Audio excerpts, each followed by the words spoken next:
জয় শ্রীহরি।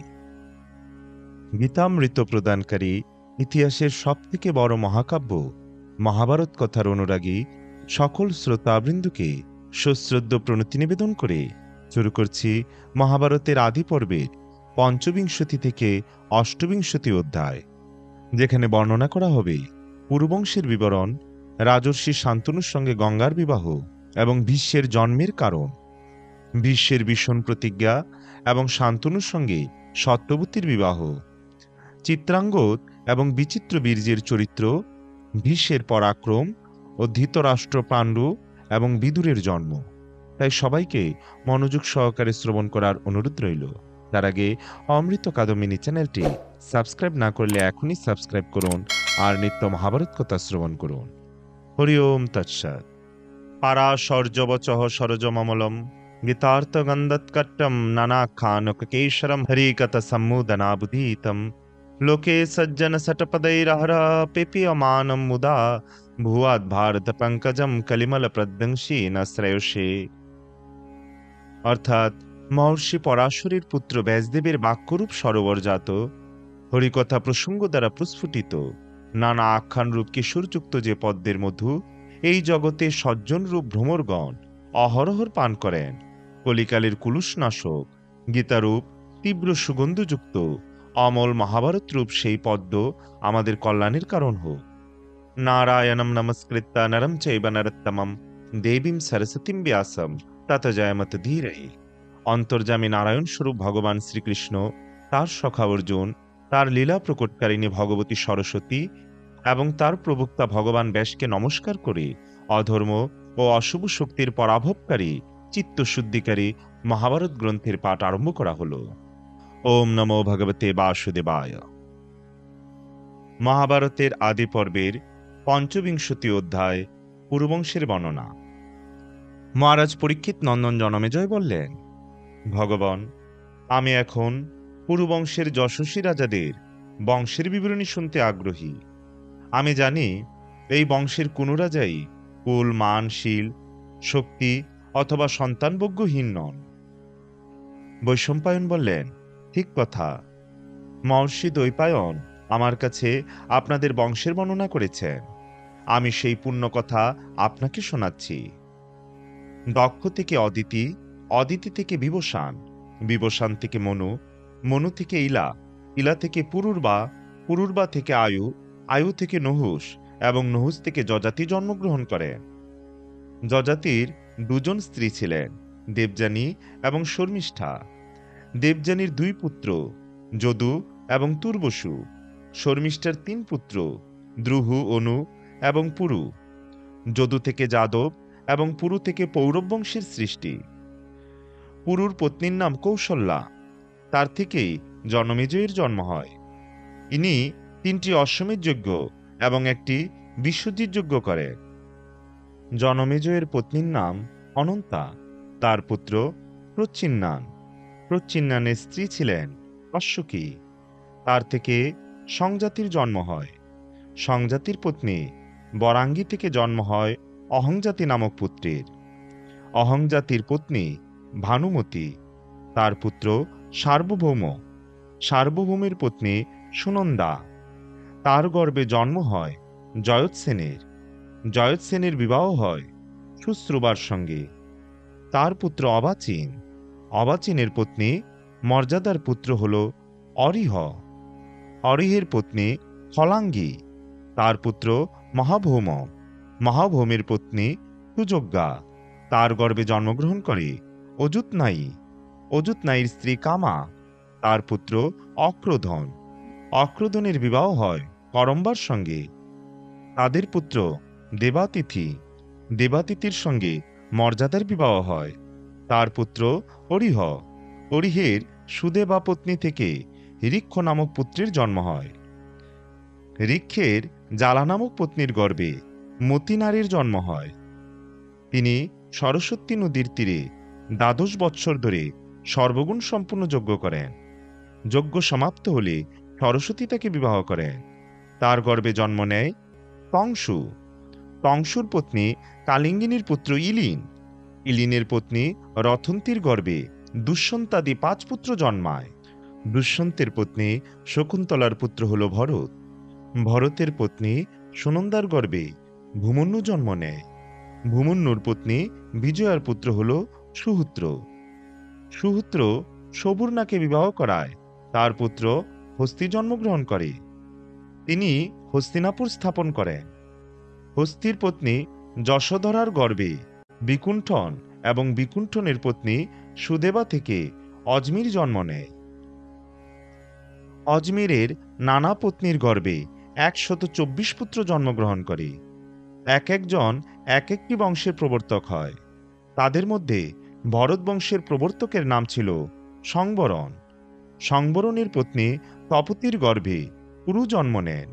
কুরুর পত্নী শুভাঙ্গীর গর্ভে বিদুরথ। বিদুরথের পত্নী সংপ্রিয়ার গর্ভে অনশ্চা। অনশ্চার পত্নী অমৃতার গর্ভে পরীক্ষিত।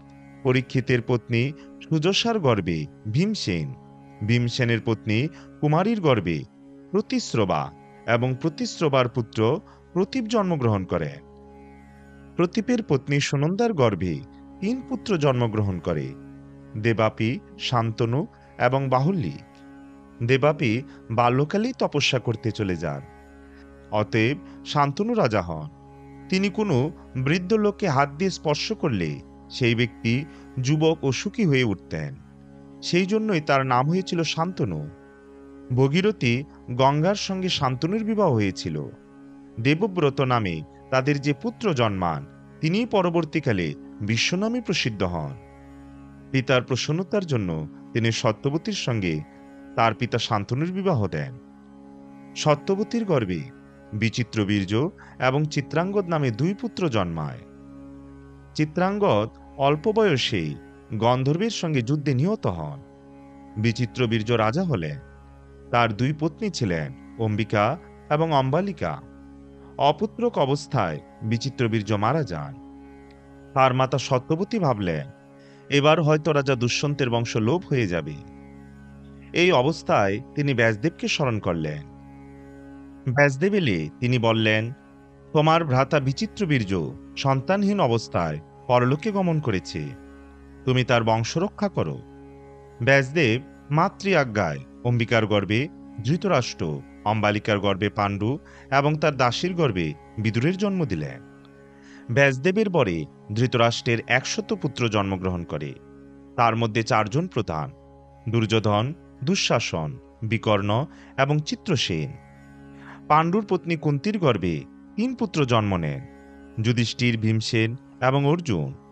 তার দ্বিতীয় পত্নী মাদ্রির গর্ভে 2 পুত্র হয়: নকুল ও সহদেব। দ্রুপদ রাজকন্যা দ্রৌপদীর সঙ্গে পাণ্ডুর 5 পুত্রেরই বিবাহ হয়। দ্রৌপদীর গর্ভে 5 পাণ্ডবেরই ক্রমশ প্রতিবিন্দ, শ্রুতসোম, শ্রুতকীর্তি, শতানী এবং শ্রুতকর্মা নামে 5 পুত্র জন্মগ্রহণ করে। যুধিষ্ঠিরের আরেক পত্নী ছিলেন, তার নাম দেবিকা। তার গর্ভে যৌধেয় জন্মায়। ভীমসেনের পত্নী কাশী রাজকন্যা বলন্দবার গর্ভে সর্বগ নামক পুত্র জন্মগ্রহণ করে। অর্জুন ভগবান শ্রীকৃষ্ণের ভগিনী সুভদ্রাকে বিবাহ করলে তার গর্ভে অভিমন্যু জন্মগ্রহণ করে। তিনি অত্যন্ত গুণবান এবং শ্রীকৃষ্ণের প্রিয়পাত্র ছিলেন। নকুলের পত্নী করেণমতির গর্ভে নিরামিত্র এবং সহদেবের পত্নী বিজয়ার গর্ভে সূত্র জন্মগ্রহণ করেন। ভীমসেনের আরেক স্ত্রী হিড়িম্বার গর্ভে ঘটোৎকচ নামক পুত্র জন্মেছিল। পাণ্ডবদের এইভাবে মোট 11 জন পুত্র জন্মেছিল, কিন্তু বংশবৃদ্ধি হয়েছিল শুধু অভিমন্যুর দ্বারাই। এছাড়া অর্জুনের আরও 2 পুত্র ছিল: উলুপির গর্ভে ইরাবান এবং চিত্রাঙ্গদার গর্ভে বব্রুবাহন। এরা 2 জন তাদের মাতাদের সঙ্গে মাতামহের কাছে থাকতেন এবং তাদেরই উত্তরাধিকারী হয়েছিলেন। বিরাট রাজকন্যা উত্তরার সঙ্গে অভিমন্যুর বিবাহ হয়েছিল। তার গর্ভে এক মৃত সন্তান জন্ম নেয়। ভগবান শ্রীকৃষ্ণের কৃপায় সে প্রাণ ফিরে পায়। অশ্বত্থামার অস্ত্রে তার মৃত্যু ঘটেছিল। কুরুবংশ পরীক্ষিন বা ক্ষীয়মান হাতে তার জন্ম, তাই তিনি পরীক্ষিত নামে প্রসিদ্ধ। পরীক্ষিতের পত্নী মাদ্রবতীর পুত্র হলেন আপনি। আপনার বহুষ্টমা নামক পত্নীর গর্ভে দুই পুত্র জন্মগ্রহণ করে, শতানিক এবং শঙ্কুকর্ণ। শতানিকেরও এক পুত্র জন্মায়, অশ্বমেধ দত্ত।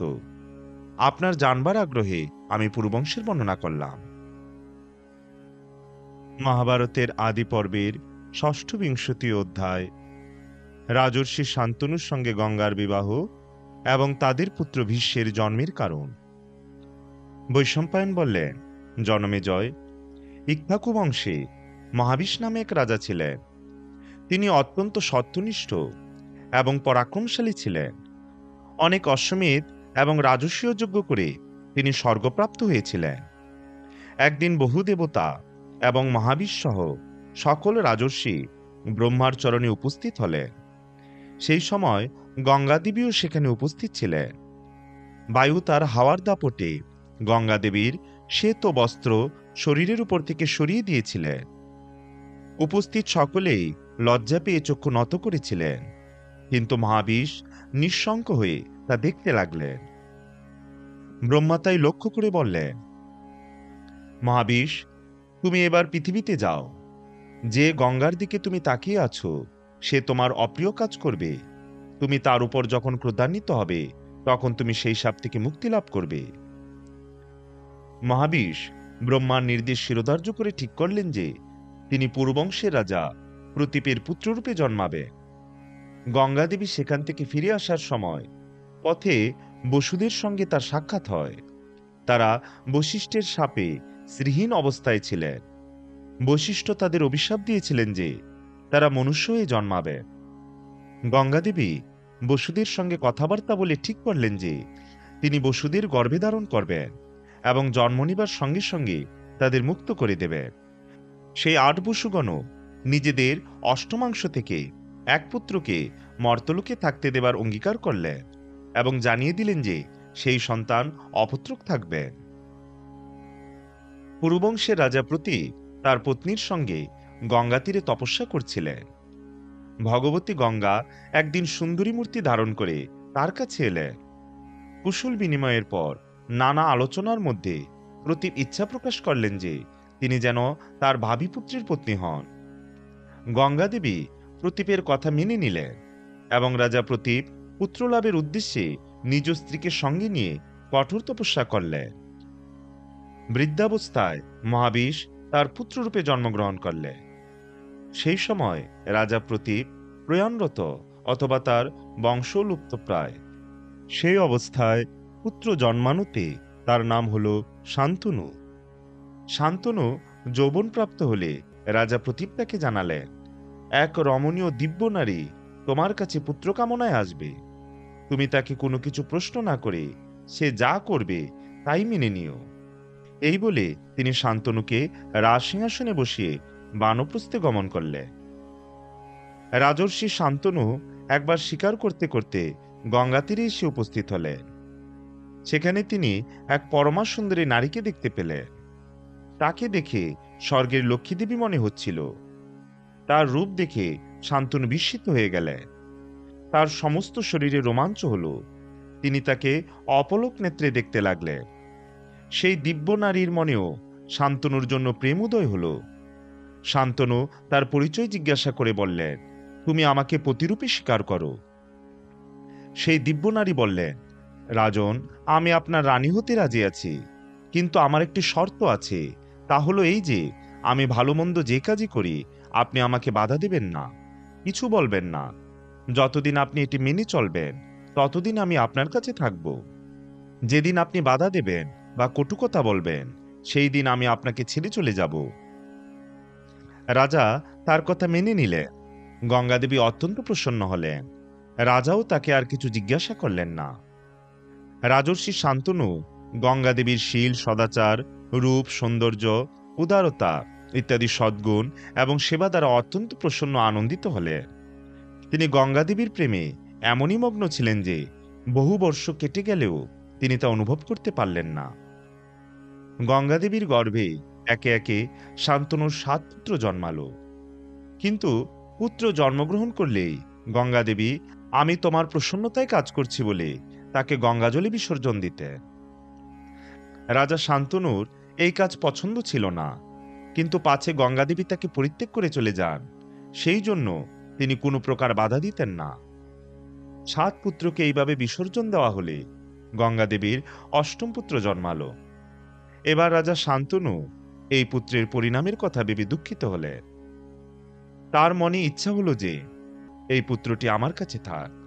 তিনি গঙ্গাদেবীকে বললেন, তুমি কে, কার কন্যা, কেন এই শিশুদের হত্যা করছো? আরে পুত্রাগ্নি, এ তো মহাপাপ। গঙ্গাদেবী বললেন, ও হে পুত্রাভিলাষী, ঠিক আছে, তোমার এই প্রিয় পুত্রকে হত্যা করব না। শর্ত অনুযায়ী আমি আর এখানে থাকতে পারি না। আমি জন্যকন্যা জাহ্নবী। বড় বড় মহর্ষিরা আমার সেবা করে, দেবতাদের কার্যসিদ্ধির জন্যই আমি এতদিন তোমার কাছে ছিলাম। আমার এই 8 পুত্র হলো অষ্টবসু। বশিষ্ঠের শাপেই তাদের মানুষে জন্মাতে হয়েছিল। এই পৃথিবীতে এসে তোমার মতো পিতা এবং আমার মতো মাতা পাওয়া সম্ভব ছিল না। বসুদের পিতা হওয়ায় তুমি অক্ষয়ধাম লাভ করবে। আমি এদের অতি শীঘ্র মুক্ত করে দেব বলে প্রতিজ্ঞা করেছিলাম, তাই কাজ করেছি। এখন এরা অভিশাপ মুক্ত হয়েছেন, আমিও স্বর্গে ফিরে চললাম। এই পুত্র অষ্টমাংশু, তুমি একে পালন করো। শান্তনু জিজ্ঞাসা করলেন, বশিষ্ঠ ঋষিকে তিনি কেন বসুদের অভিশাপ দিয়েছিলেন? এই শিশুটি এমন কি কাজ করেছে যার জন্য ও এই পৃথিবীতে থাকবে? বসুদের মনুষ্য জন্ম হলো কেন? আমাকে এই সব কথা বলো। গঙ্গাদেবী বললেন, বিশ্ববিখ্যাত বশিষ্ঠ মুনি হলেন বরুণের পুত্র। মেরু পর্বতের নিকট তার অত্যন্ত পবিত্র, সুন্দর এবং সুখদায়ক আশ্রম রয়েছে। উনি সেখানেই তপস্যা করতেন। কামধেনুর কন্যা নন্দিনী তার যজ্ঞ ও বিশ্ব প্রদানের নিমিত্ত সেখানেই থাকত। পৃথু ইত্যাদি বসুগণ একবার তাদের পত্নীদের নিয়ে সেই বনে এলেন। এক বসুপত্নীর দৃষ্টি সর্বকামনা পূরণকারী নন্দিনীর উপর পড়ল। তিনি তার স্বামী দৌ নামক বসুর দৃষ্টি সেই দিকে আকর্ষণ করেন। দৌ তার স্ত্রীকে বললেন, প্রিয়তমা, এই উত্তম গাভীটি বশিষ্ঠ মুনির। কেউ যদি এর দুধ পান করে তাহলে সে যৌবন লাভ করে এবং 10,000 বৎসর জীবিত থাকে। বসুপত্নী বললেন, আমি আমার সখীকে এটি উপহার দিতে চাই, তুমি একে হরণ করে আনো। পত্নীর কথায় দৌ তার ভাইদের সঙ্গে করে নন্দিনী গাভীকে চুরি করে নিয়ে গেলে। তখন তাদের একথা মনে ছিল না যে বশিষ্ঠ মুনি অত্যন্ত তেজস্বী ঋষি, তিনি তাদের শাপ দিয়ে দেবলোক চ্যুত করতে পারে। মহর্ষি বশিষ্ঠ ফল ফুল নিয়ে আশ্রমে এসে দেখলেন সবৎসা নন্দিনী নেই। সমস্ত বন খুঁজেও তার কোনো খোঁজ পেলেন না। তখন তিনি দিব্য দৃষ্টিতে সব দেখে বসুদের অভিশাপ দিলেন, বসুরা আমার গাভীকে হরণ করে নিয়ে গেছে, তাই তাদের মনুষ্যরূপে জন্মগ্রহণ করতে হবে। পরম তপস্বী ও প্রভাবশালী ব্রহ্মর্ষি বশিষ্ঠ বসুদের শাপ দিয়েছেন জেনে বসুরা তার প্রসন্নতা লাভের উদ্দেশ্যে নন্দিনী সহ মহর্ষির আশ্রমে এলেন। বশিষ্ঠ বললেন, অন্য সব বসুরা 1 বছরের জন্য মর্তলোকে গিয়েই মুক্ত হয়ে যাবে, কিন্তু দৌকে তার কর্মফল ভোগ করার জন্য অনেকদিন মর্তে থাকতে হবে। আমার মুখনিসৃত বাক্য কখনো মিথ্যা হবে না। এই বসুর মর্তলোকে কোনো সন্তান হবে না। পিতার প্রসন্নতার জন্য সে কখনো স্ত্রীলোকেও আসক্ত হবে না। বশিষ্ঠের কথা শুনে সকলে আমার কাছে এসে আমাকে অনুরোধ করেন যাতে তারা জন্মালেই আমি তাদের একে একে জলে বিসর্জন দেই। আমি তাদের কথা মেনে নিয়ে সেই কাজই করেছি। শেষের এই শিশুই দৌ নামক বসু।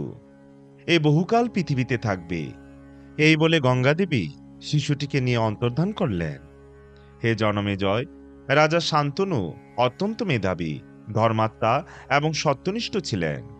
অনেক বড় বড় দেবর্ষি এবং রাজর্ষি তার সৎকার করতেন। ইন্দ্রিয় নিগ্রহ, দান, ক্ষমা, জ্ঞান, সংকোচ, ধৈর্য এবং তেজ স্বাভাবিকভাবেই তার মধ্যে বিদ্যমান ছিল। তিনি ধর্মনীতি এবং অর্থনীতিতেও নিপুণ ছিলেন। শুধু ভরতবংশেরই নয়, সমস্ত প্রজাকুলেরই তিনি একমাত্র রক্ষক ছিলেন। তাকে দেখে সকলেই বুঝত যে কাম এবং অর্থের থেকেও শ্রেষ্ঠ হল ধর্ম। সেই সময় তিনিই ছিলেন ধার্মিক শ্রেষ্ঠ। প্রজাদের ভয়, শোক, প্রতিবন্ধকতা দূর হয়েছিল। তারা সুখে দিনাতিপাত করত। তার তেজপূর্ণ শাসনে প্রভাবিত হয়ে অন্যান্য সমস্ত রাজন্যবর্গ যজ্ঞদান ইত্যাদিতে তৎপর হয়ে ওঠেন। বর্ণাশ্রম ধর্ম উত্তরোত্তর বৃদ্ধি পেতে লাগল। ক্ষত্রিয়গণ ব্রাহ্মণদের সেবা করতেন, বৈশ্যগণ ক্ষত্রিয়দের অনুগামী থাকতেন এবং শূদ্রগণ আনন্দের সঙ্গে ব্রাহ্মণ, ক্ষত্রিয় ও বৈশ্যদের সেবা করতেন। তার রাজধানী ছিল হস্তিনাপুরে। সেখান থেকে শান্তনু সমস্ত পৃথিবী শাসন করতেন। তার রাজত্বে কেউ পশুপক্ষী, শূকর, হরিণ শিকার করতে পারত না। তার রাজ্যে ব্রাহ্মণদের প্রাধান্য ছিল এবং তিনি অত্যন্ত বিনয়ের সঙ্গে রাগদ্বেষ রহিত হয়ে প্রজা পালন করতেন। দেবতা, ঋষি এবং পিতৃপুরুষদের জন্য যজ্ঞের আয়োজন করা হতো। রাজা শান্তনু দুঃখী, অনাথ এবং পশুপক্ষী সকল প্রাণীদেরই রক্ষা করতেন। সেই সময় সকলেই সত্যাশ্রিত ছিল এবং সকলের মনই দানে উৎসাহী ছিল। রাজা শান্তনু ৩৬ বছর পূর্ণ ব্রহ্মচর্য পালন করে বনবাসীর মতো জীবন নির্বাহ করেছিলেন। একদিন রাজা শান্তনু গঙ্গা তীরে বিচরণ করছিলেন। তিনি লক্ষ্য করলেন গঙ্গা নদীতে সেদিন খুব কম জল বয়ে যাচ্ছে। তিনি অত্যন্ত বিস্মিত এবং চিন্তিত হলেন যে আজ দেবনদী গঙ্গা কেন এত ক্ষীণ। অগ্রসর হয়ে রাজা অনুসন্ধান করতে গেলেন। সেখানে গিয়ে তিনি দেখতে পেলেন এক সুন্দর বিশালাকায় যুবক তার দিব্য অস্ত্রের অভ্যাস করছেন। তিনি তার বাণ দিয়ে গঙ্গার দ্বারা রুদ্ধ করেছেন। এই অলৌকিক কর্ম দেখে রাজা অত্যন্ত বিস্মিত হলেন। তিনি তার পুত্রকে শুধু জন্মের সময়ই দেখেছিলেন, তাই চিনতে পারলেন না। সেই কুমার রাজাকে তার মায়ায় মুগ্ধ করে অন্তর্হিত হলেন। রাজর্ষি শান্তনু গঙ্গাদেবীকে বললেন, কুমারকে একবার পুনরায় দেখাও। গঙ্গাদেবী সুন্দর রূপ ধারণ করে নিজ পুত্রের দক্ষিণহস্ত ধরে রাজার সামনে এলেন।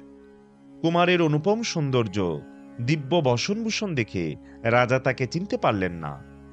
গঙ্গাদেবী তখন তাকে বললেন, মহারাজ, এ আপনার অষ্টম পুত্র, যে আমার গর্ভে জন্মগ্রহণ করেছে। আপনি একে গ্রহণ করুন এবং আপনার রাজধানীতে নিয়ে যান।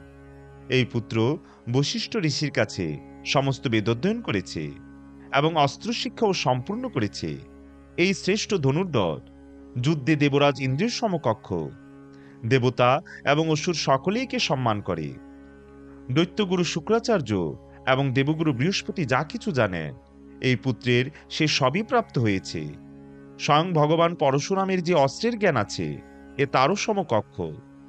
আপনি এই ধর্মনিপুণ ধনুর্ধর বীরকে নিজের রাজধানীতে নিয়ে যান। আমি একে আপনার হাতে সমর্পণ করলাম। রাজর্ষি শান্তনু পুত্রকে রাজধানীতে নিয়ে এসে অত্যন্ত সুখী হলেন এবং সত্বর তাকে যুবরাজ পদে অভিষিক্ত করলেন। গঙ্গাপুত্র দেবব্রত তার শীল এবং সদাচার দ্বারা দেশের সমস্ত প্রজাকে সুখী করলেন। এইভাবে আনন্দের সঙ্গে 4 বছর কেটে গেল। মহাভারতের আদি পর্বের ৭বিংশতি অধ্যায়, ভীষ্মের ভীষণ প্রতিজ্ঞা এবং শান্তনুর সঙ্গে সত্যবতীর বিবাহ। বৈশম্পায়ন বললেন, জনমেজয়, একদিন রাজর্ষি শান্তনু যমুনা নদীর তীরে বিচরণ করছিলেন। সেখানে তিনি অতি উৎকৃষ্ট এক সুগন্ধ পেলেন, কিন্তু সেই গন্ধ কোথা থেকে আসছিল তা তিনি বুঝতে পারছিলেন না। তিনি সেই সুগন্ধের উৎস সন্ধান করছিলেন। সেখানে নিষাদদের মধ্যে তিনি একটি দেবাঙ্গনার ন্যায় সুন্দরী কন্যাকে দেখতে পেলেন। রাজা জিজ্ঞাসা করলেন, কল্যাণী, তুমি কার কন্যা? এখানে কি উদ্দেশ্যে এসেছ? কন্যা জবাব দিলেন, আমি নিষাদ কন্যা। পিতার নির্দেশে ধর্মার্থ নৌকা চালাই। তার সৌন্দর্য, মাধুর্য এবং সুগন্ধি মুগ্ধ হয়ে রাজর্ষি শান্তনু তাকে বিবাহ করতে চাইলেন এবং কন্যার পিতার কাছে গিয়ে প্রার্থনা জানালেন। নিষাদরাজ বললেন, রাজন, যেদিন থেকে এই দিব্য কন্যাকে আমি পেয়েছি, তখন থেকে আমি এর বিবাহের জন্য চিন্তিত হয়ে আছি। কিন্তু এই সম্পর্কে আমার মনে একটি ইচ্ছা আছে। যদি আপনি একে ধর্মপত্নী করতে চান, তাহলে আপনাকে শপথ নিয়ে একটি প্রতিজ্ঞা করতে হবে। আমি জানি আপনি সত্যবাদী। আপনার মতো পাত্র আমি আর কোথায় পাব? তাই আপনি প্রতিজ্ঞা করলে এর সঙ্গে আপনার বিবাহ দেব। শান্তনু বললেন, আপনি আগে শর্ত কি সেটি বলুন। দেবার মতো প্রতিশ্রুতি হলে নিশ্চয়ই দেব। নিষাদরাজ বললেন, এর গর্ভে যে পুত্র হবে, আপনার পরে সেই রাজ্যের উত্তরাধিকারী হবে, আর কেউ নয়। যদিও রাজা শান্তনু সেই সময় কামপীড়িত ছিলেন, তা সত্ত্বেও তিনি এই শর্ত মেনে নিলেন না। তিনি কামনাবশত অচেতনের ন্যায় হয়েছিলেন। নিষাদ কন্যার কথা চিন্তা করতে করতে তিনি হস্তিনাপুরে ফিরে এলেন। দেবব্রত পিতাকে চিন্তিত দেখে তার কাছে এসে বললেন, পিতা, পৃথিবীর সকল রাজাই আপনার বশীভূত। আপনি পূর্ণত কুশলে আছেন, তাহলে আপনি কেন বিষণ্ণ হয়ে সারাক্ষণ চিন্তা করছেন? আপনি চিন্তায় এতই মগ্ন যে আমার সঙ্গেও কথা বলেন না বা ঘোড়ায় চড়ে বাইরেও যান না। আপনার স্বাস্থ্য খারাপ হয়ে গেছে, আপনি দুর্বল হয়ে পড়েছেন। দয়া করে বলুন, আপনার কি হয়েছে? আমি তার প্রতিকার করব। শান্তনু বললেন, পুত্র, আমি সত্যই চিন্তিত। আমার এই মহৎ বংশে তুমিই একমাত্র বংশধর। তুমি সর্বদা সশস্ত্র হয়ে বীরের কাজ করে থাকো। জগতে সর্বক্ষণই লোকে মৃত্যুমুখে পতিত হচ্ছে, তার জন্য আমি সবসময় চিন্তিত থাকি। ভগবান এমন না করেন, কিন্তু যদি তোমার কোনো বিপদ আসে, তাহলে আমার বংশ লোপ পেয়ে যাবে। তুমি অবশ্যই শত শত পুত্রের মধ্যে শ্রেষ্ঠ, আর আমিও বৃদ্ধা বিবাহ করতে চাই না। তবুও বংশ পরম্পরা রক্ষার জন্য চিন্তা তো হয়। দেবব্রত তখন রাজ্যের বয়স্ক ক্ষত্রিয়দের সঙ্গে নিয়ে দাস রাজার নিবাসস্থলে গেলেন এবং সেখানে পিতার জন্য তার কন্যাকে প্রার্থনা করলেন। নিষাদরাজ দেবব্রতকে অত্যন্ত সমাদর করে বসালেন এবং সভাস্থলে এসে বললেন, হে ভরতবংশ শিরোমণি, রাজর্ষি শান্তনুর বংশরক্ষার জন্য আপনি একাই যথেষ্ট। তবুও এমন সম্বন্ধ ভেঙে গেলে ইন্দ্রকেও অনুতাপ করতে হবে। এই কন্যা যে শ্রেষ্ঠ রাজার কন্যা, তিনি আপনাদেরই সমমর্যাদা সম্পন্ন। তিনি বারবার আমাকে অনুরোধ করছেন যাতে আমি সত্যবতীর বিবাহ রাজা শান্তনুর সঙ্গে দিই। দেবর্ষি অসিত এই কন্যাকে বিবাহ করতে চেয়েছিলেন, কিন্তু আমি রাজি হইনি। পালন পোষণকারী হওয়ায় আমিও এই কন্যার পিতার মতো। তাই আমি বলছি, এই বিবাহ সম্বন্ধে একটাই দোষ আছে, তা হল সত্যবতীর পুত্রের শত্রু বড় প্রবল হবে। যুবরাজ, আপনি যার শত্রু হবেন, তিনি গন্ধর্ব বা অসুর যাই হন না কেন, সে কখনো জীবিত থাকবে না। সেই কথা চিন্তা করে আমি আপনার পিতাকে কন্যা সমর্পণ করিনি। গঙ্গানন্দন দেবব্রত নিষাদরাজের কথা শুনে ক্ষত্রিয় সবার মধ্যে তার পিতার মনোবাসনা পূর্ণ করার জন্য প্রতিজ্ঞা করলেন। হে নিষাদরাজ, আমি শপথ নিয়ে এই প্রতিজ্ঞা করছি যে এর গর্ভে যে পুত্র জন্মগ্রহণ করবে, সেই আমাদের উত্তরাধিকারী হবে। আমার এই প্রতিজ্ঞা অভূতপূর্ব। আমার মনে হয় আমার আগে এমন প্রতিজ্ঞা কেউ কখনো করেননি। নিষাদরাজের তখনও চাওয়ার কিছু বাকি ছিল। তিনি বললেন, যুবরাজ, আপনি সত্যবতীর জন্য যে প্রতিজ্ঞা করলেন তা আপনারই উপযুক্ত, এতে কোনো সন্দেহই নেই। তবে আমার মনে আরেকটি চিন্তা আছে, পাছে আপনার পুত্র সত্যবতীর পুত্রের কাছ থেকে রাজত্ব ছিনিয়ে নেয়। দেবব্রত নিষাদরাজের মনের কথা বুঝে সেই ক্ষত্রিয় পূর্ণ সভায় দেবব্রত বললেন, হে ক্ষত্রিয়গণ, আমি প্রথমেই আমার পিতার জন্য রাজ্য পরিত্যাগ করেছি, এবার তার সন্তানদের জন্য প্রতিজ্ঞা করছি। হে নিষাদরাজ, আজ থেকে আমি অখণ্ড ব্রহ্মচর্য পালন করব। সন্তান না হলেও আমি অক্ষয়ধাম লাভ করব। দেবব্রতের এই কঠোর প্রতিজ্ঞা শুনে নিষাদরাজ রোমাঞ্চিত হয়ে উঠলেন। তিনি বললেন, আমি কন্যা সমর্পণ করছি। সেই সময় আকাশ থেকে দেবগণ, ঋষি এবং অপ্সরাগণ দেবব্রতের উপর পুষ্পবর্ষণ করতে লাগলেন এবং সকলে বলতে লাগলেন, ইনি ভীষণ প্রতিজ্ঞা করেছেন, এর নাম ভীষ্ম হওয়া উচিত। তারপর দেবব্রত ভীষ্ম সত্যবতীকে রথে করে হস্তিনাপুরে এনে পিতার হস্তে সমর্পণ করলেন। দেবব্রতের এই ভীষণ প্রতিজ্ঞা সর্বলোকে প্রচারিত হল। সকলেই বলতে লাগলেন, ইনি সত্যই ভীষ্ম। ভীষ্মের এই দুষ্কর প্রতিজ্ঞার কথা শুনে রাজা শান্তনু অত্যন্ত প্রসন্ন হলেন। তিনি তার পুত্রকে বর দিলেন, হে আমার নিষ্পাপ পুত্র, তুমি যতদিন বাঁচতে চাও ততদিন মৃত্যু তোমাকে কোনোভাবেই স্পর্শ করতে পারবে না। তোমার কাছে অনুমতি পেলেই সে তোমার উপর প্রভাব বিস্তার করতে সক্ষম হবে, অর্থাৎ তুমি ইচ্ছা মৃত্যুর অধিকারী হবে। মহাভারতের আদি পর্বের অষ্টবিংশতি অধ্যায় চিত্রাঙ্গদ এবং বিচিত্র বীর্যের চরিত্র, বিশ্বের পরাক্রম ও প্রতিজ্ঞা এবং ধৃতরাষ্ট্র আদির জন্ম। বৈশম্পায়ন বললেন, জনমেজয়, রাজর্ষি শান্তনুর পত্নী সত্যবতীর গর্ভে দুই পুত্র জন্মগ্রহণ করেন, চিত্রাঙ্গদ এবং বিচিত্র বীর্য। দুজনেই খুব পরাক্রমশালী ছিলেন। চিত্রাঙ্গদ যৌবন প্রাপ্তির আগে শান্তনু স্বর্গলাভ করেন। সত্যবতীর সম্মতি নিয়ে ভীষ্ম চিত্রাঙ্গদকে রাজসিংহাসনে অভিষিক্ত করেন। তিনি নিজ পরাক্রমে সকল রাজাকে পরাজিত করেন। কাউকেই তিনি নিজ সমকক্ষ বলে মনে করতেন না। গন্ধর্বরা চিত্রাঙ্গদ যখন দেখলেন শান্তনু নন্দন চিত্রাঙ্গদ নিজ বল পরাক্রম দ্বারা দেবতা, মানুষ এবং অসুরদের হীনবল করছেন, তখন তিনি শান্তনু পুত্রের উপর আক্রমণ করলেন। কুরুক্ষেত্রের ময়দানে দুই চিত্রাঙ্গদের প্রচণ্ড লড়াই হল। 3 বৎসর ধরে সরস্বতী নদীর তীরে লড়াই চলল। গন্ধর্বরা চিত্রাঙ্গদ খুব বড় মায়াবী ছিলেন। তার হাতে রাজা চিত্রাঙ্গদের মৃত্যু হল।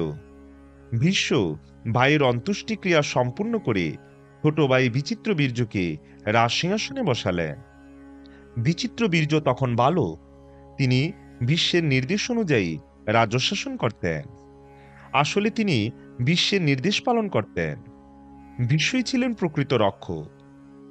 বিশ্ব যখন দেখলেন বিচিত্র বীর্য যৌবনপ্রাপ্ত হয়েছে, তখন তিনি তার বিবাহের কথা চিন্তা করলেন। সেই সময় তিনি সংবাদ পেলেন কাশীরাজের 3 কন্যার স্বয়ংবর হবে। তিনি মাতা সত্যবতীর অনুমতি নিয়ে একাকী রথে করে কাশীর উদ্দেশ্যে রওনা হলেন। স্বয়ংবর সভায় যখন রাজাদের পরিচয় করানো হচ্ছিল, তখন শান্তনু নন্দন ভীষ্মকে বৃদ্ধ এবং একাকী দেখে সুন্দরী কন্যারা হতচকিত হয়ে অন্যত্র চলে গেলেন। তারা মনে করলেন এই বৃদ্ধ বিবাহের উদ্দেশ্যে এসেছে। সেখানে উপস্থিত রাজন্যবর্গ নিজেদের মধ্যে হাসি তামাশা করে বলতে লাগলেন, আরে, এই ভীষ্ম তো ব্রহ্মচর্যের প্রতিজ্ঞা করেছিল, এখন চুল সাদা করে গায়ে লোল চর্ম নিয়ে লজ্জা পরিত্যাগ করে এখানে উপস্থিত হয়েছে কেন? এইসব দেখে শুনে ভীষ্ম ক্রুদ্ধ হয়ে উঠলেন। তিনি বলপূর্বক 3 কন্যাকে তার ভাইয়ের জন্য রথে তুলে নিলেন এবং বললেন, ক্ষত্রিয়গণ এবং বড় বড় ধর্মজ্ঞ মুনিও স্বয়ংবর বিবাহের প্রশংসা করে থাকেন, কিন্তু হে রাজন্যবর্গ, আমি তোমাদের সামনে থেকে এই 3 কন্যাকে অপহরণ করলাম। তোমরা সকলে মিলে পারো তো আমাকে পরাজিত করো, না হলে এখান থেকে সরে যাও। আমি যুদ্ধের জন্য প্রস্তুত আছি। এইভাবে তিনি সমস্ত রাজা ও কাশী নরেশকে আহ্বান করে সেখান থেকে কন্যাদের নিয়ে রওনা হলেন। বিশ্বের কথায় সমস্ত রাজা ক্রোধান্বিত হয়ে তার দিকে যুদ্ধের জন্য এগিয়ে এলেন। অত্যন্ত রোমাঞ্চকর যুদ্ধ হল। সকলে একত্রে বিশ্বের উপর হাজার হাজার বাণ নিক্ষেপ করতে লাগলেন। বিশ্ব একাই সমস্ত বাণ প্রতিহত করলেন। বাণের দ্বারা তারা বিশ্বকে আটকাতে চাইলেন, কিন্তু বিশ্বের সামনে কোনো প্রতিরোধী দাঁড়াতে পারল না। সেই ভয়ানক যুদ্ধ দেবাসুর যুদ্ধের মতোই ছিল। বিশ্ব এই যুদ্ধে সহস্র সহস্র ধনুক, বাণ, ধ্বজা, কবচ এবং নরমুণ্ড কেটে ফেলেন। বিশ্বের এই অলৌকিক যুদ্ধ কৌশল এবং শক্তি দেখে শত্রুপক্ষের যোদ্ধারাও তার প্রশংসা করতে লাগলেন। বিজয়ী হয়ে বিশ্ব কন্যাগণ সহ হস্তিনাপুরে ফিরে এলেন। তিনি 3 কন্যাকে বিচিত্র বীর্যের হাতে সমর্পণ করে বিবাহের আয়োজন করতে লাগলেন। তখন কাশী নরেশের প্রথমা কন্যা অম্বা বিশ্বকে বললেন, বিশ্ব, আমি আগে থেকেই মনে মনে শল্যরাজকে পতি বলে মেনে নিয়েছি। আমার পিতারও এতে সম্মতি ছিল। আমি স্বয়ংবর সভাতে তার গলাতেই বরমাল্য দিতাম। আপনি তো ধর্মজ্ঞ, আমার সব কথা শুনে আপনি ধর্মানুসারে আচরণ করুন। ভীষ্ম ব্রাহ্মণদের সঙ্গে আলোচনা করে অম্বাকে তার ইচ্ছা অনুযায়ী যাওয়ার অনুমতি প্রদান করেন। অন্য 2 কন্যা অম্বিকা ও অম্বালিকার সঙ্গে বিচিত্র বীর্যের বিবাহ সম্পূর্ণ হয়। বিবাহের পর বিচিত্র বীর্য অত্যন্ত কামাসক্ত হয়ে পড়েন। তার 2 পত্নী তাকে সেবা করতে থাকেন। 7 বছর বিষয়ভোগ করার পর যৌবনকালে বিচিত্র বীর্য ক্ষয়রোগে আক্রান্ত হন এবং বহু চিকিৎসা করলেও তাকে মৃত্যুবরণ করতে হয়। ধর্মাত্মা ভীষ্ম বিচিত্র বীর্যের মৃত্যুতে অত্যন্ত দুঃখ পেলেন। ব্রাহ্মণদের সঙ্গে পরামর্শ করে তিনি বিচিত্র বীর্যের অন্তিম ক্রিয়া সুসম্পন্ন করেন। কিছুদিন পর সত্যবতী বংশরক্ষার উদ্দেশ্যে ভীষ্মকে ডেকে পাঠালেন এবং ভীষ্ম এলে বললেন, পুত্র, ধর্মনিষ্ঠ পিতার পিণ্ডদান, যশ এবং বংশরক্ষার ভার তোমার উপরই নির্ভর করছে। আমি বিশ্বাস করে তোমাকে একটি কাজে নিযুক্ত করছি, তুমি সেই কাজ সম্পূর্ণ করো। তোমার ভাই বিচিত্র বীর্য অপুত্রক অবস্থায় পরলোক গমন করেছে। তুমি কাশীরাজের পুত্র কামিনী কন্যাদের গর্ভে সন্তান উৎপাদন করে বংশরক্ষা করো। আমার আদেশ মনে করে তোমার এই কাজ করা উচিত। তুমি রাজ সিংহাসনে বসে প্রজা পালন করো। শুধু মাতা সত্যবতী নয়, আত্মীয় স্বজন সকলেই ভীষ্মকে এই কথা বলতে লাগলেন। তখন দেবব্রত ভীষ্ম বললেন, মাতা, আপনি ঠিকই বলেছেন, কিন্তু আপনি তো জানেন আমি আপনার বিবাহের সময় কি প্রতিজ্ঞা করেছিলাম। আমি আবার প্রতিজ্ঞা করছি যে আমি ত্রিলোকের রাজ্য, ব্রহ্মপদ এবং এই দুইয়ের অধিক যে মোক্ষ তাও পরিত্যাগ করতে পারি, কিন্তু সত্যকে ত্যাগ করব না। ভূমি গন্ধ ত্যাগ করতে পারে, আকাশ শব্দ ত্যাগ করতে পারে, চন্দ্র তার শীতলতা ত্যাগ করতে পারে, ইন্দ্র তার বল বিক্রম ত্যাগ করতে পারে, এমনকি স্বয়ং ধর্মরাজও তার ধর্ম ত্যাগ করতে পারে, কিন্তু আমি আমার সত্য প্রতিজ্ঞা ত্যাগ করার কথা চিন্তাও করতে পারি না। বিশ্বের ভীষণ প্রতিজ্ঞার পুনরাবৃত্তি শুনে সত্যবতী তখন তার সঙ্গে পরামর্শ করে ব্যাসদেবকে স্মরণ করলেন। স্মরণ করতেই ব্যাসদেব এসে উপস্থিত হয়ে বললেন, মাতা, আমি আপনার কি সেবা করতে পারি? সত্যবতী বললেন, পুত্র, তোমার ভ্রাতা বিচিত্র বীর্য অপুত্রক অবস্থায় পরলোক গমন করেছে, তুমি তার স্থানে পুত্র উৎপাদন করো। ব্যাসদেব মাতার নির্দেশ মেনে অম্বিকার গর্ভে ধৃতরাষ্ট্র এবং অম্বালিকার গর্ভে পাণ্ডুর গর্ভসঞ্চার করেন। নিজ নিজ মাতার দোষে ধৃতরাষ্ট্র অন্ধ এবং পাণ্ডু হরিৎবর্ণ হয়ে জন্মালেন। তখন অম্বিকার প্রেরণায় এক দাসীর গর্ভে ব্যাসদেবের পুত্র বিদুর জন্মগ্রহণ করলেন। মহাত্মা মান্ডব্যের অভিশাপে ধর্মরাজ বিদুর রূপে মর্তে অবতীর্ণ হয়েছিলেন। সুপ্রিয় শ্রোতাবৃন্দ, আজ এখানেই সমাপ্ত।